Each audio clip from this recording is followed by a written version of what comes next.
There you go. Now you can see me. How are you guys? Good. How are you? Hey, Sammy, good. Hi, Brianna. How are you? Kara, Terry, Good, how are you? good.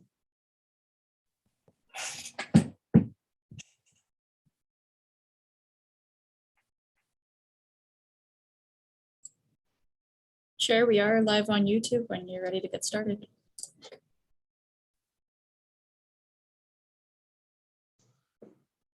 Okay, good evening. I'd like to welcome you to the Town of Fort Erie Committee of Adjustment meeting of October 21st, 2021.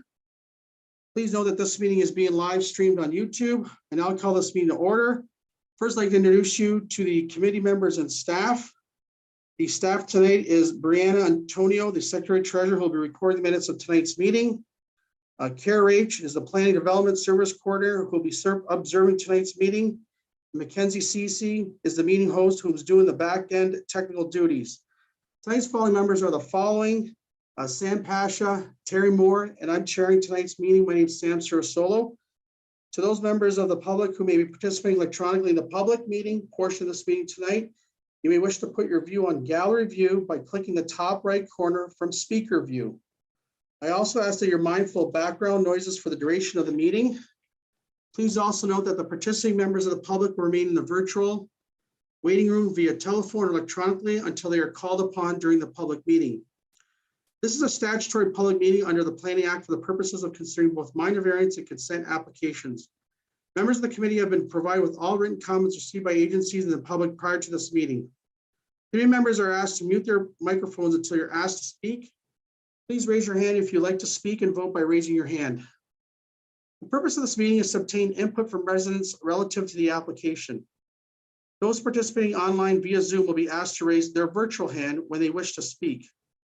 On a computer, you can do so by clicking on participants in the bottom center of the screen and then clicking raised hand. On a mobile device, you can tap more in the bottom right and then tapping raise hand. You then be brought into the meeting by staff. You can then unmute yourself and start your video by using the buttons on your screen. If you're participating by phone, you wish to raise your hand, press *9 and you'll be unmuted by staff. Next, we'll hear from the applicant or agent, and then from those in support or opposition of the application or to ask questions. We ask that each attendee keep their comments to under 10 minutes to allow all attendees the opportunity to speak. Applicants and attendees are advised that they are free to leave the webinar once a decision has been made on their application. Each application will be proceeded in the following order. The Secretary Treasurer will summarize the purpose and effect of the application and any comments received. The applicant will call upon to speak and make further comments if they have any. The committee members will ask questions of the applicant. The public will be asked to speak one at a time to state their full name and address for the record and any comments they may have towards the application. The chair will close the application once all comments have been heard, and then the committee members will make a decision on the application, whether it's approved, refused, or deferred, and state if any conditions apply. Please address your comments and questions through the chair. Each application will be heard in order which they appear on the agenda.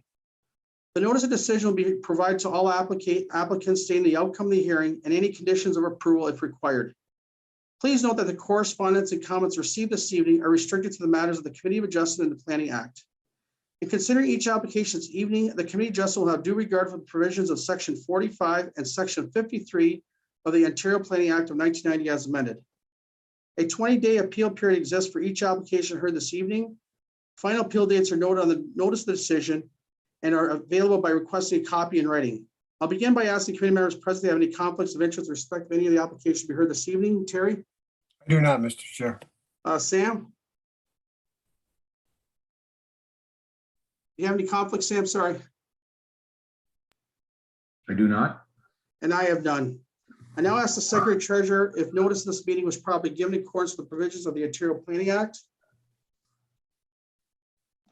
It was. And have you seen any requests for withdrawal or adjournment or withdrawals respecting of tonight's applications, Brianna? None received. Okay, thank you. I'll now proceed with the first application. The first application will be consent file 5921 to A6221. The address is 441 Williams Crescent, lot A2. The other address, there's four of them, is 434 Viking lot D5, 452 Viking lot C2, and 423 Williams Crescent, B5. The applicant is Jansen Consulting, and the representative is Sean McDonald, and the owner is Ashton Holmes.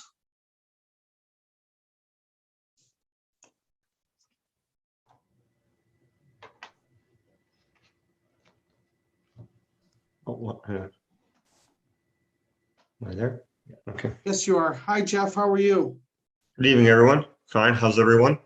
Good. And are you going to be the representative for Ashton Holmes tonight? That is correct. Okay. So it's not Sean McDonald. It's going to be you. No, Sean unfortunately couldn't attend this evening, so I'm the owner of Jazz Consulting, so I'll be presenting. Okay. The only question I have is, are you ready to proceed with tonight's application?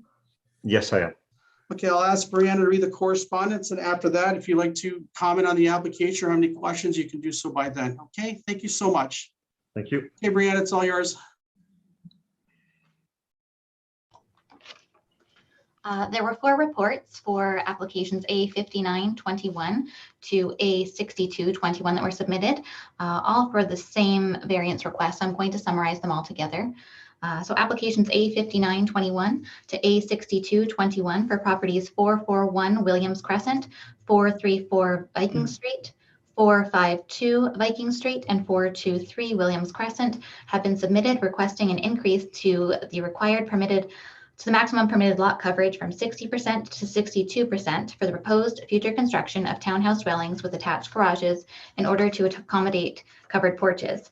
Staff note that on July 19th, 2021, Council approved an exemption under Section 45, 1.4 of the Planning Act to permit the submission of a minor variance application within 2 years of a site-specific zoning bylaw amendment being approved for Peace Bridge Village Phase 2 subdivision.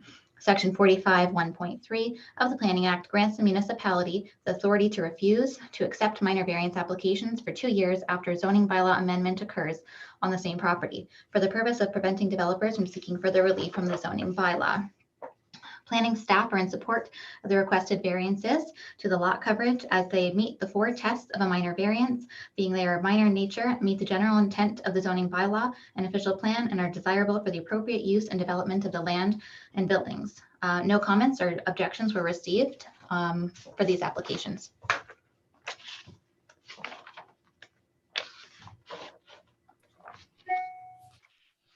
Thank you, Brianna.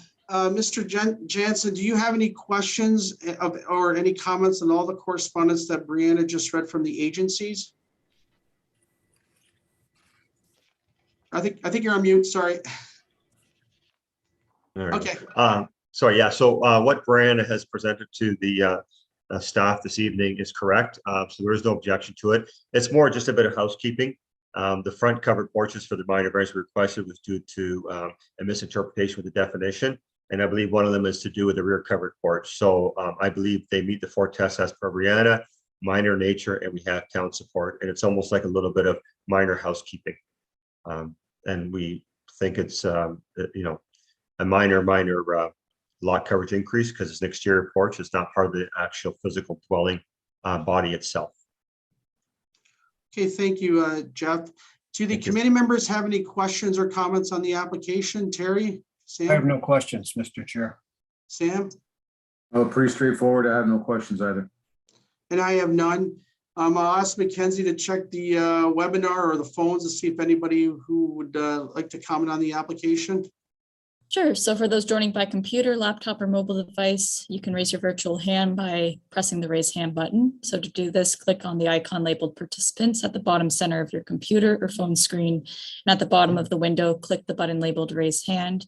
If you are joining by telephone, you can do so by pressing *9. So I'll just give a moment to see if we have any members of the public interested.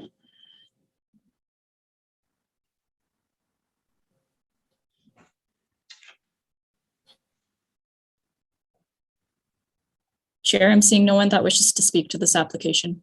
Okay, thank you so much, Mackenzie. I'll ask that this file will be closed to the public and ask the committee members to express their views, and then we'll put the motion on the floor. Terry or Sam, doesn't matter. Yeah. I'll be voting in favor, Mr. Chair. There's no impact to the neighboring properties, and the building still will meet all setback regulations. Like, Thank you. there's really nothing here that is alarming. The 4 tests have been met, so I will be supporting the application on the 4 different addresses proposed. Okay, thank you. And I'll be supporting the application, as my colleague said, does the meets and passes the variance test application, and the town supports it. We have to put the motion on the floor. Kara, just on a technicality, do we have to do separate for each application, or we can just go from A59 to A62, or Brianna? We can go straight forward. Okay. Motion for all 4 then. I make a motion, minor variance file A5921 to A6221, inclusive as proposed, be accepted and approved with as written in the report. I'll second that, Mr. Chair. Okay, all in favor? Okay, the motion is carried, Mr. Jansen. Thank you. You'll receive a written notice of the committee's decision. Decision becomes final so long no appeals are received within the next 20 days of this notice. Thanks for attending tonight. Thank you. Thank you. Have a good evening, everyone. You too.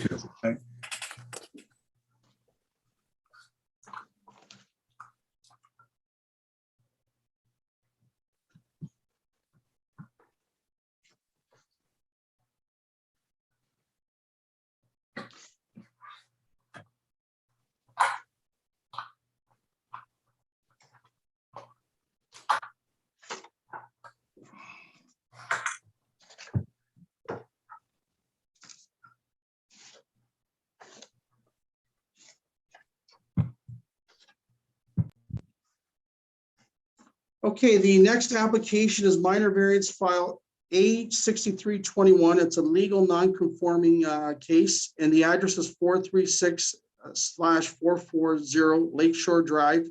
The applicant is Susan Weller. The owner is John Nelson, Gail, and Carol Metcalf.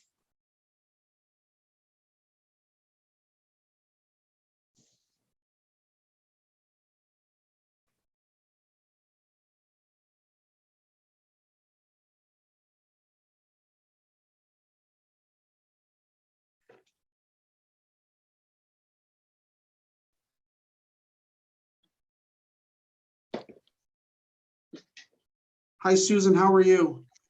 I'm good, thank you. I hope that you can hear me this time around. I often have issues with Zoom with my mic. The Zoom is very good tonight, so we can hear you on the mic. Thank you. Are you ready to proceed with tonight's application? Yes, I am. Okay, I'll ask Brianna to read the correspondence, and if you have any questions or comments from what she's going to read from the agencies, then you can ask us then, and then if we have any questions, we'll ask you then, okay? Thank you. Thank you. Okay, Brianna, you can go, sorry. Oh, no, thank you. Minor variance application A6321 for 436 and 440 Lakeshore Road. The purpose and effect of this application is to request permission to permit the expansion of a non-conforming dwelling. The applicant is proposing to demolish the existing legal non-conforming dwelling and construct a new dwelling using the same footprint as what currently exists, with proposed increase in the building height of 2.85 meters. Given that this request is to permit an expansion of a non-conforming use as per the Ontario Planning Act, the 4 tests for a minor variance aren't applicable. However, planning staff offer that as the dwelling is in disrepair, the applicant is requesting to demolish the existing dwelling and construct a new dwelling within the footprint of the existing dwelling, and property owners have the right to repair or rebuild legal non-conforming structures within their existing footprint and to continue the non-conforming use. In conclusion, based on the above comments, planning staff are supportive of the proposal, subject to the comments of the NPCA. If the legal non-conforming use were to cease and discontinue, for example, the dwelling is removed and not rebuilt, then the approval of this extension to the legal non-conforming use application would not be valid. Therefore, planning staff recommend a timeframe of 6 months for the rebuilding of the legal non-conforming dwelling. Staff recommend approval of the application subject to the following 4 conditions. 1, that the reconstruction of the proposed dwelling commences with within 6 months of the demolition of the existing dwelling. 2, a survey illustrating the existing building dimensions and setbacks from property lines be completed by a professional engineer or Ontario land surveyor, be submitted to the building department. And last 2 comments just came in from the NPCA. that the applicant obtain a work permit from the NPCA as the demolition and reconstruction are within the regulated area, and that all openings are above the regulatory flood level of 177.60 meters GSC. No further comments were received. Okay, thank you, Brianna. Susan, did you like to comment in any of the correspondence that Brianna just read from the agencies that she just read? Thank you, Mr. Chair, and thank you for this opportunity to address our proposal. I believe that Will Klassen has also logged into this meeting, if I'm not mistaken. He's our building designer, so he's here really to respond to any questions that the committee members might have with regard to the actual reconstruction of this building. So as Brianna has actually really summarized, the purpose of the minor variance is so that we can demolish and reconstruct 440 Lakeshore Road. The variance is required to recognize a small expansion to the dwelling, to the square footage, as a result of an increase in height.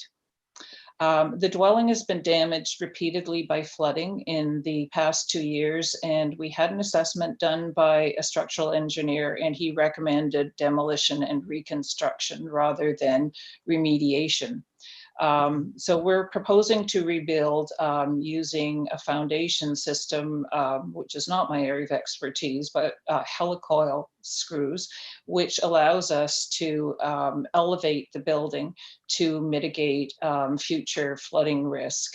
The increase in height is as a result of the height of the foundation, as well as the roof line has been brought up to a uniform 2 stories. With respect to the legal non-conforming use, the dwelling is located at 440 Lakeshore Road. It's one of 3 dwellings on this property. It's a very large property. It's been in the ownership of the Metcalf family since 1874, or the Metcalf family and their descendants, actually. The 3 dwellings were built between 1880 and 1930, clearly predating the zoning bylaw. So we had our legal counsel prepare an affidavit that documents the history of the property. And so that we have established that we are indeed a legal non-conforming use, and that allows us to repair or reconstruct the building. We're also in a hazard zone, hence the comments from the Conservation Authority. Again, because of the date of construction in 1905, it predates the hazard zoning. And the Conservation Authority does permit reconstruction as a result of flooding, as long as we are able to mitigate future flood hazard. We don't anticipate any issues in terms of impacts on surrounding land uses either. So in conclusion, I would just say that we agree with the findings of the planning report. We're in agreement with the condition, the planning condition, which states that we are required to commence construction no later than 6 months after the demolition of the building. And then, of course, the kind of late arrival of the Conservation Authority comments, which would have us apply for a work permit. And also, I think it's that any openings in the building have to be above the flood level of 177.6 meters. And there also is a condition, it actually wasn't stated as a condition originally, which is, I believe the chief building official asked for a survey showing setbacks to property boundaries and the dimensions of the building. So I think we provided a survey that had the setbacks, but not the dimensions of the building. So we can definitely provide that. We have no issue with any of the 4 conditions. Okay, thank you. That's a good presentation you gave me, plus you provided what you're going to do with your project. Very nice, and the history. Do the committee members have any questions for the applicant? I have no questions, Mr. Chair. I just have one question to Ms. Metcalf. That being, I just want to reiterate that you have no problem with the 6 months timeline that they put on you, especially with the world that we're living in and the ability to obtain contractors to demolish? I don't know that I can speak to that because that is also my area of expertise. I don't know if Mackenzie is Will Clausen available? Perhaps he would be. He was available. He actually just left the waiting room. Okay. I think that you bring up an aspect of this that I hadn't contemplated. I was concerned originally when I read the planning report that the conclusion seemed a little ambiguous. However, the actual wording of the condition is that we have to commence construction within 6 months of demolition occurring. Having said that, I have no idea what kind of time frame is involved in the demolition process. I have run this by both the owner and Will Clausen, our building designer, and the builder as well. And I haven't had any concerns expressed as long as, you know, the construction it commences within 6 months, not is completed within 6 months. That's great. I'm glad to hear that there has been some discussion on this, and it is now part of the history of the file. So I think that just to safeguard yourself, and I'm not sure, I wish that Will was on the call, but just to safeguard yourself and your project in these times, it may be a little extended, and I hope that we can give some leniency if that comes your way. I guess that's the question. If, you know, the permit, you know, there can be an extension. I don't know if that's a possibility. That was one of my questions. It does say the time frame of 6 months for the rebuilding of the legal non-conforming dwelling. So, Right. so it's 6 months. I just built a house 3 years ago and it took me 9 months. I thought 9 months is a better leniency, but we could talk about that as a committee in whole. But before we get to that, when do you think you're going to demolish this? Because you got 20 days. So what was the plan to demolish this building? Well, I think that Mr. Clausen, what he had done is he's getting some engineering drawings prepared. They're all set to go, but he didn't want to give the final go-ahead until we had approval from the committee. He feels that that will probably take at least a couple of months before that comes to fruition, and we would be at that point in time able to apply for a building permit. We can put all. What was it getting at is if you start demolishing in January or February, there's some bad weather in March or April, this is going to delay your project beyond the 6 months. That's why I was thinking maybe extending it to 9 months. I know we can talk about as a committee members if 9 months would be reasonable. Chair, 6 months, yep. Sorry for interrupting, but Mr. Clausen has entered the waiting room again. I can bring him in. Okay, yep. If Mr. you- Clausen, can you come in, please, to the meeting? Just one question before Mr. Clausen speaks further to the point that I've raised. And I guess I'm asking Brianna and Mackenzie and even Kara, is there a stipulation why 6 months was put on? Is there something in the planning department that this condition has been imposed? So I can speak to that through you, Mr. Chair. The condition was put on this because as soon as the legal non-conforming dwelling is demolished, it ceases to exist. So if it were demolished for a number of years, it'd be hard for us to say that it was a continuous use. Part of it being a legal non-conforming dwelling is that it existed predating the bylaw and it was a continuous use following the implementation of the bylaw in 1990. So if it were to, say, lay vacant for a number of years, that continuous use of that dwelling being there would essentially cease to exist, losing its legal non-conforming status, which is why staff has put on this condition that after demolishing the building, reconstruction commences within 6 months of it being demolished. So we can sort of remain that legal non-conforming use. What you're saying is And again, it's just a play on words, but what you're saying is that after demolishing, construction has to begin within 6 months. Yes, so we're not That's not saying the way it. it's reading. It's reading, yeah, rebuilding in 6 months. So the condition I have here for the report is that the reconstruction of the proposed dwelling commences within 6 months of the demolition of the existing dwelling. That I find that to be totally acceptable then. Mhm. If we're not putting a 6-month time frame on this project to be completed, that was my concern. If you're saying that it gets started after 6 or within 6 months of the demolition, that's totally a different proposal, in my opinion. So just for clarification, I think that we should clarify how the condition is going to be written.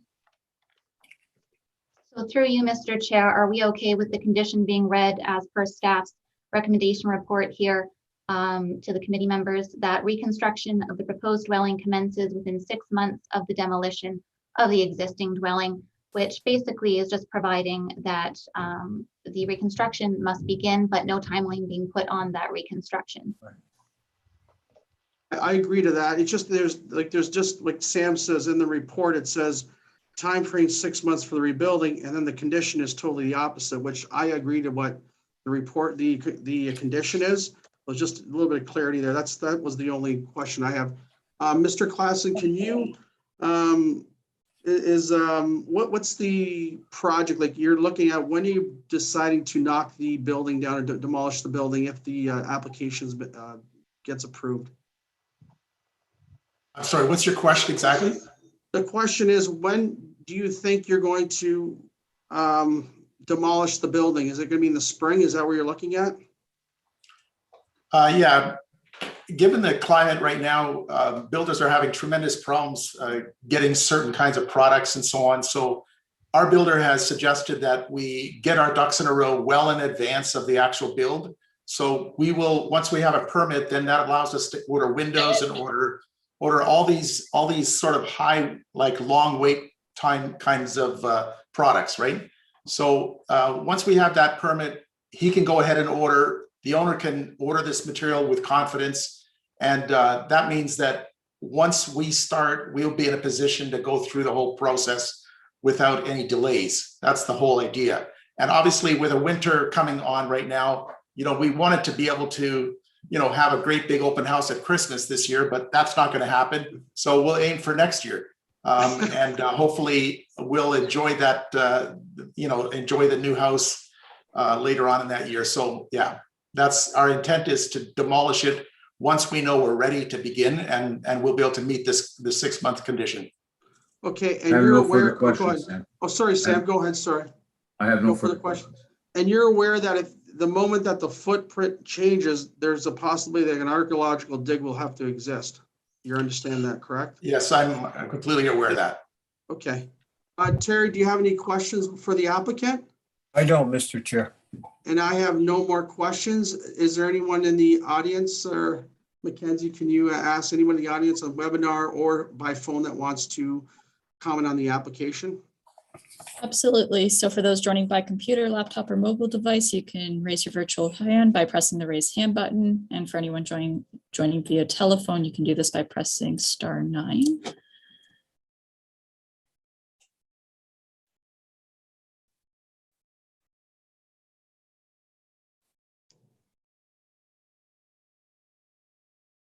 Chair, I'm seeing no one that wishes to speak to this application. Okay, thank you. And one more reminder, like the Niagara Parks with the trucks, there's those work heavy permits. You guys understand that too? I think it's over, I think it's 5,000 kilograms, and you're gonna have to get work permits and all, okay. Or heavy load permits, okay. All right, I ask that this file to be closed and ask committee members to express their views. Mr. Chair, I'll be voting in favor. The applicants demonstrated that this building qualifies as legal non-conforming, and as such, an expansion of the building is allowed. The region, the NPCA, Parks Commission, all have no objections. The increased height shouldn't have any impact on surrounding property, since there's a generous separation between this property and the properties to the west. Thank you. Thank you. Sam? I couldn't have said that any better, Terry. Oh, So I- thank you. I echo your comments. My only concern was the way I read that condition. It's been clarified. I will also be supporting the application. And I wish the applicants good luck on their project. Thank you, Sam. I'll be supporting the application. The town supports it. It does meet the non-legal conforming test. The NPCA supports it, Niagara Region supports it. Like Sam says, I just want to make sure that condition was properly what we understood, and I'll be supporting the application and the project. So if someone wants to put the motion on the floor. Based on all oral and written submissions, I'll make a motion that minor variance file A6321 be approved with the conditions as requested. Do I have a seconder? Seconded, Okay, all in favor? all in favor? Yep, the motion is carried. You'll receive a notice of committee decision. Decision becomes final so long no appeals are received within 20 days of this notice. Thanks for attending and good luck on your project. Thank you so much. Mr. Chair and committee members. No problem. Take care. Thank you.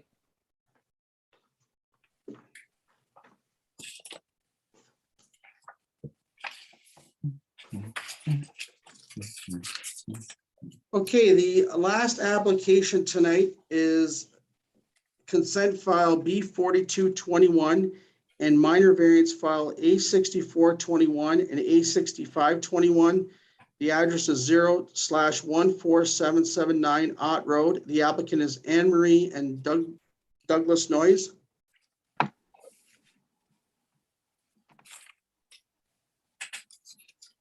Hi, Anne Marie. How are you? How you I'm doing? fine, how are you? Good. Are you ready to proceed tonight with the application? Yes, I am. Okay, I'll ask Brianna to read the correspondence, and if you have any comments or questions, well, you can address them through us, and we'll go from there. Thank you. I'll start off with the consent application B4221 for 0147779 Ott Road. The consent application proposes the creation of a new lot for future development of a single detached dwelling shown as part 1 on the application sketch. The retained lot, part 2 on the application sketch, is also proposed for development of a single detached dwelling. This proposal will result in 2 lots with reduced frontages in which a concurrent minor variance applications A6421 and A6521 have been submitted to address the deficiencies. Planning staff have no objections to the consent application, subject to the following 7 conditions. 1, approval of minor variance file numbers A6421 and A6521 by the Town's Committee of Adjustment. 2, payment of 5% cash in lieu of parkland dedication to the Town of Fort Erie for the creation of a new residential building lot. 3, that the applicant, solicitor, and/or land surveyor provide the Secretary Treasurer with a legal description of the subject parcel to be registered on title with an original and electronic copy of the deposit reference plan if required for use in the issuance of the certificate of consent. 4, payment of the final consent certification fee upon the applicant's demonstration of the completion of conditions of $177. 5, the applicant and owner make payment of $500 to the Town of Fort Erie for 1 tree to be planted in the boulevard. And 6, overall lot grading plan for parcel 1 to be submitted by the applicant or owner. And the last condition submitted by the region is that the applicant shall provide a written undertaking to the satisfaction of the Niagara Region and the Town of Fort Erie that the following warning clauses shall be included in all offers and agreements of purchases of sale and or lease, that purchasers and tenants are advised that despite the inclusion of noise control features in the development, sound levels due to operations and activities along the nearby rail corridor may occasionally interfere with some activities of the dwelling's occupants as the sound levels may exceed the Ministry of Environment's noise criteria, and that purchasers and tenants are advised that due to the transportation-related noise source, which is the CN rail corridor, located approximately 170 meters south of subject lands, the minimum noise mitigation measures should be used during the construction of the future dwellings and should include double paned windows, a brick facade, central air conditioning system, and a solid board fencing. No other conditions or objections or comments were received. That's the consent report and conditions. So concurrent minor variance applications A6421 and A6521 for 0147779 Ott Road were also submitted concurrently, requesting permission to reduce the lot frontages for part 1 to 16.67 meters and part 2 to 16.68 meters, as opposed to the required lot frontage of 18 meters. There are no environmental sensitive areas located directly on the subject property. Comments received from the Niagara region note that the subject property is impacted by the core natural heritage system in the regional official plan, as in the land is adjacent to public conservation land and is identified as environmental conservation area. Regional policy will not require completion of an environmental impact study. However, the Niagara region suggests that completion of a tree preservation plan to preserve trees at the rear of the property at the future building stage. The region also recommends that deep disturbances be avoided within the drip line of the adjacent trees. The minimum rear yard setback to a dwelling is 10 meters, which is suitably distant from the woodlot. Given the significant depth of the lots, it is likely that future dwellings would be located even further from the rear lot line. Therefore, in conclusion, planning staff support the requested variances as they meet the 4 tests of a minor variance. No further conditions, comments, or objections were received. Thank you, Brianna. Anne Marie, do you have any questions or comments on the correspondence that Brianna just read, or? No, I'm fine. I guess my only comment is the fence. We're going to be the only one on the entire street that has a wooden fence. Right. Yeah, and it's like 600 feet away from the railroad track, and no other house on the street on either side of the street has a fence. Well, maybe on the other side one has. So, but that's fine if that's what the Region wants. yeah, if that's what the region wants. We're not the ones building anyway, so. Okay, I'm here to answer any questions. sure. Do the committee members have any questions? Terry? Terry's coming back. Sam, do you have any questions? I do, and I'm not sure if Anne Marie can answer this or if this is another one of those statements that I really need definition on, not only as a member, but as the owner or the applicant. On the comments received from the Niagara region, the region also recommends that deep disturbances be avoided within the discipline of the adjacent trees. Can someone tell me what deep disturbances are?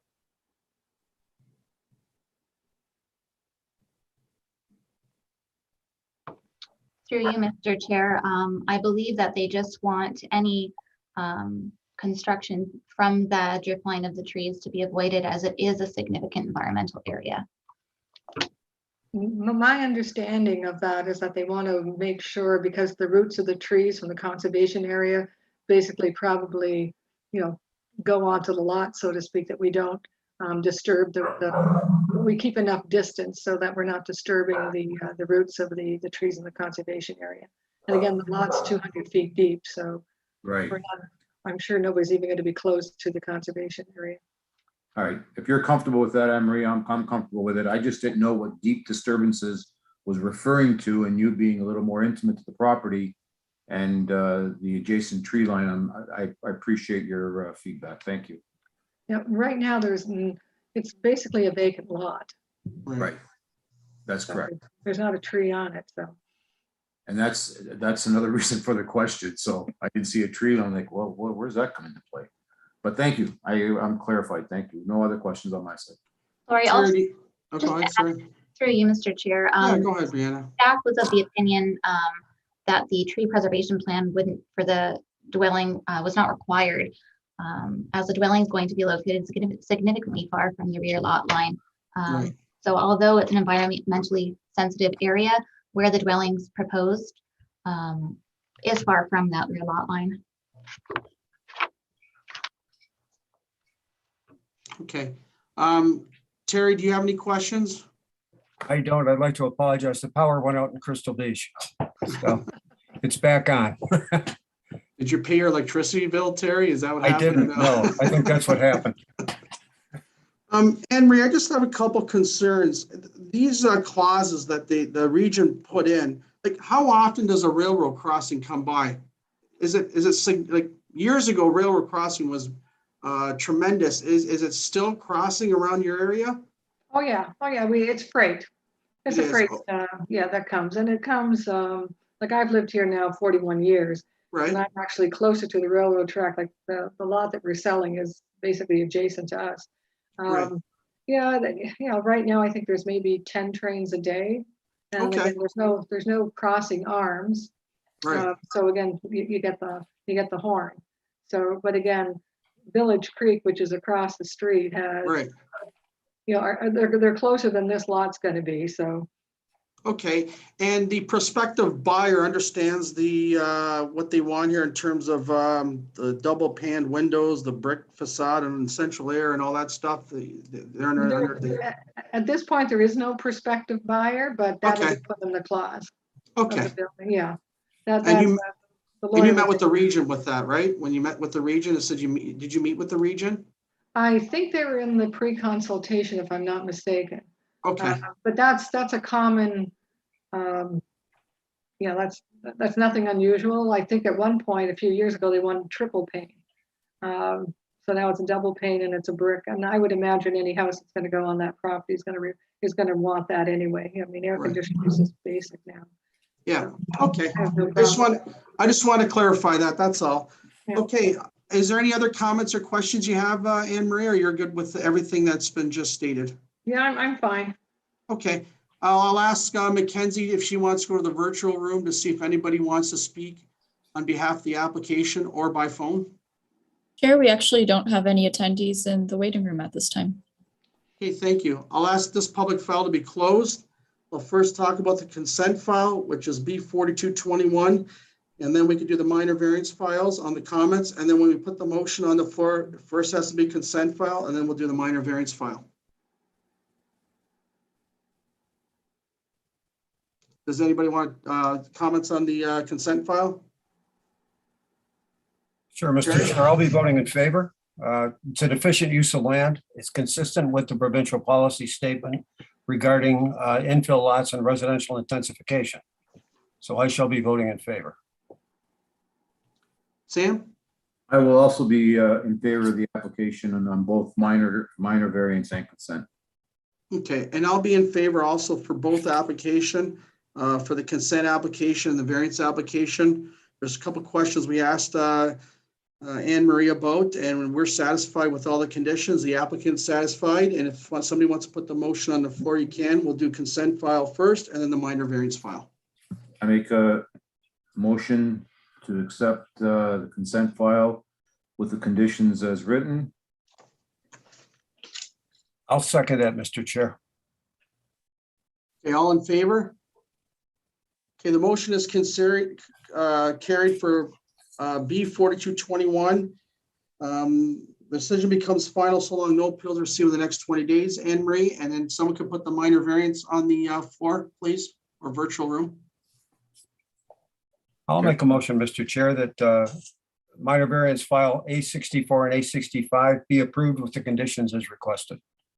And do I have a seconder? Seconded. All in favor?